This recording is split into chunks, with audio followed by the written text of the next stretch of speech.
Namaste. Pada episode kali ini kita akan melanjutkan renungan ataupun juga kita akan melanjutkan pemaknaan daripada Ramayana. Pada kali ini kita akan memahami peran daripada monyet dalam kehidupan ataupun juga dalam perjalanan spiritual. Kita mengetahui bahwasanya monyet itu memiliki dua ciri khas. Pertama, monyet itu kalau kita lihat monyet hutan ya yang tidak disangkar di dalam kebun binatang atau zoo, maka kita lihat monyet-monyet yang masih aktif di hutan yang ada di sekitar kita mungkin, maka kita akan lihat monyet-monyet itu jarang sekali mereka duduk tenang. Dan yang kedua, mereka senang berlompat-lompat dari satu pohon ke pohon yang lain. Dua ciri khas ini menjadi ciri khas pada monyet ataupun pekerjaan monyet gitu. Maka kita lihat monyet itu simbolisasi daripada pikiran manusia. Pikiran manusia seperti monyet, yaitu pertama tidak mampu untuk duduk ataupun tidak mampu berkonsentrasi pada satu tema tertentu. Misalnya saja para pemirsa sekalian menonton video ini, kemudian seberapa lamakah pikiran para pemirsa memperhatikan video ini? Seberapa lamakah pikiran pemirsa sekalian tidak lari daripada memahami apa yang saya sampaikan, apa yang saya jelaskan, dan apa yang saya utarakan. Nah, jikalau mampu bertahan lama, artinya pikiran para pemirsa bisa di-training ataupun bisa dilatih untuk menjadi fokus. Akan tetapi, kebanyakan pikiran manusia jenisnya jenis monkey mind ataupun jenis daripada pikiran jenis monyet, yaitu tidak bisa fokus pada satu hal. Mungkin orang itu bisa fokus, misalnya dia hanya menjadi seorang pegawai atau menjadi seorang nahkoda ataupun juga menjadi seorang pilot, fokus. Tapi bukan itu yang dimaksud. Tapi yang dimaksud adalah kita memperhatikan pikiran kita sehari-hari, seberapa banyak topik yang mereka bahas gitu. Atau seberapa lamakah pikiran itu pada satu topik. Misalnya kalau kita berkumpul di arisan ataupun bersama teman-teman, reunian, ataupun juga berkumpul dengan siapapun saja, agar tongkrongan ataupun teman berkumpul itu asik, maka temanya harus random ataupun juga temanya harus tidak ada yang menentukan, karena pikiran manusia memang sangat sulit untuk fokus kepada satu pembahasan. Maka daripada itu satu hal yang menjadi tantangan besar seseorang dalam berspiritual ataupun melakukan yang namanya suluk adalah pikirannya sangat liar ataupun sangat tidak mampu untuk berada di suatu tempat atau tidak present moment, di mana pikiran orang yang bersuluk dihadirkan dengan atau diharuskan ya sesuatu yang kita sebut sebagai al-hudur ataupun juga hadir di sini dan kekinian gitu, bahwa kita benar-benar ada menyaksikan video ini ataupun juga kita benar-benar berada di sini dan tidak kemana-mana. Terkadang dalam berbagai hal, pikiran kita, tubuh kita ada di suatu tempat, tapi pikiran kita tidak berada di tempat itu. Nah, ini kita mungkin biasa mengalaminya. Kalau dalam melakukan ibadah ataupun apapun itu, ataupun bekerja, kita mungkin beribadah gitu dengan secara penampilan mungkin kita sangat rapih dan pun juga sangat nampak soleh gitu. Akan tapi kan yang kita lihat sesungguhnya atau hakikat daripada ibadah itu kan adalah pikiran kita berada di mana. Apakah pikiran kita ada di sini dan sekarang ini, maka itulah ibadah yang memiliki nilai yang besar. Pikiran ataupun monyet atau pikiran kita selalu bertempat pada dua hal. Apakah mengingat masa lalu ataupun juga merancang masa depan, menginginkan masa depan, menghayalkan masa depan. Itulah yang dimaksud bahwa pikiran itu, kenapa pikiran itu disamakan dengan monyet? Karena pikiran tidak bisa untuk berada di sini, di present moment. Ketidakpresenan moment itulah yang menyebabkan seseorang untuk sulit untuk merasakan yang namanya merasakan inner world ataupun bagian dalam daripada sisi manusia. Mengomentari politik, mengomentari ekonomi, mengomentari segala hal itu pertanda bahwa pikirannya seseorang tersebut tidak bisa berada di sini.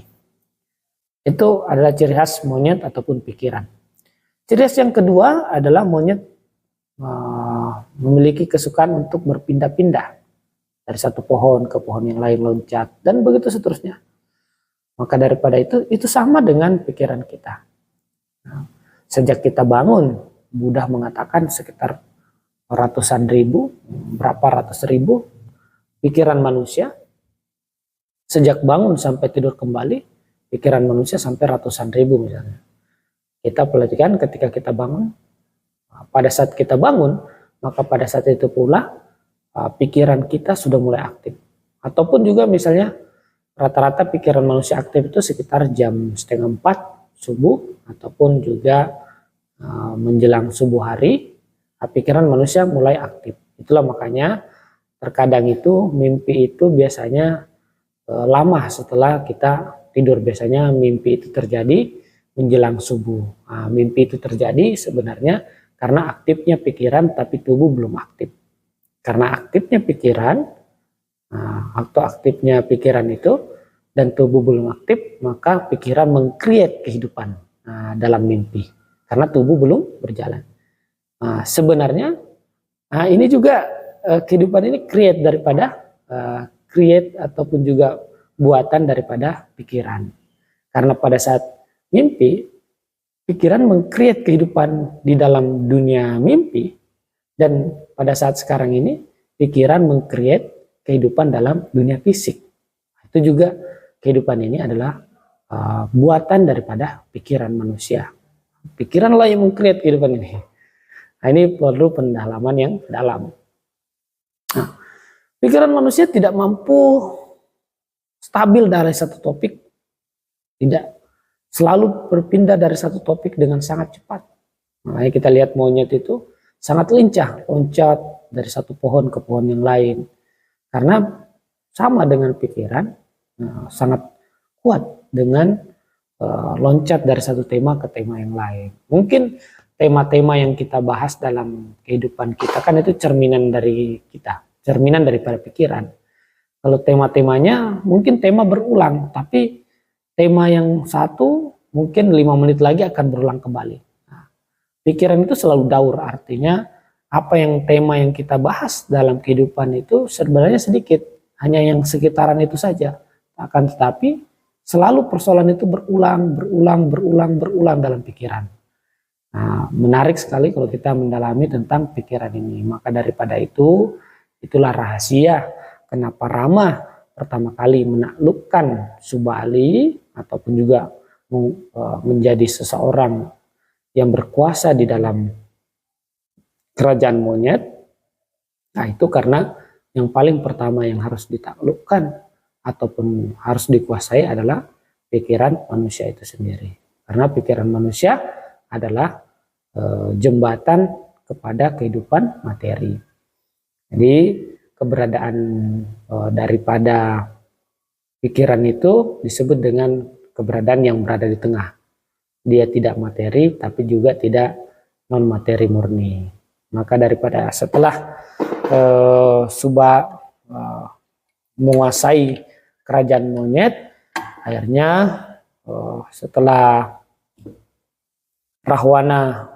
setelah Hanuman mengetahui tempat daripada Sita ditawan, maka pada saat itu dikerahkanlah seluruh pasukan-pasukan monyet untuk menyeberang kepada Alengka atau menyeberang ke daratan Sri Lanka yang sekarang ini.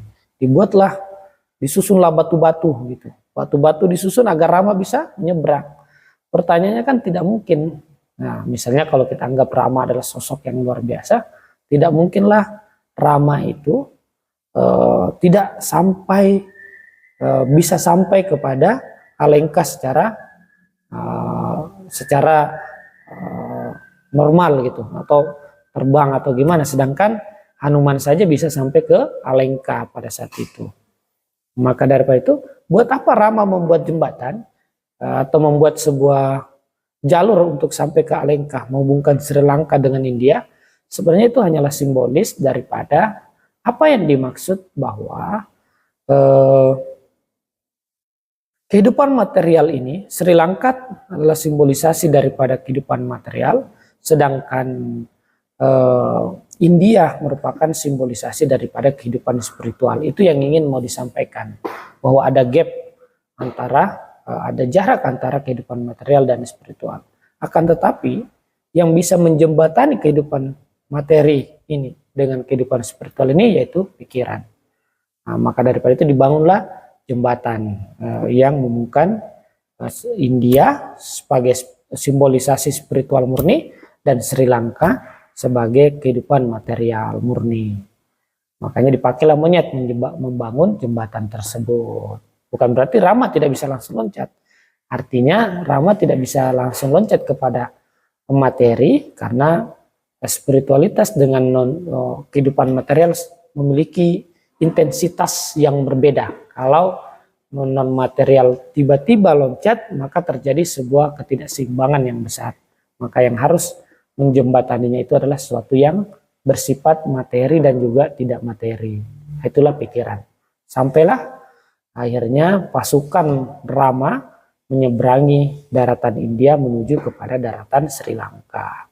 Artinya apa? Pada saat itu ketika seseorang ingin diselamatkan daripada jebakan Rahwana ataupun juga tangkapan Rahwana, maka pada saat itu kesadaran manusia harus sampai mencapai bahwa Tuhan hadir dalam setiap kehidupannya.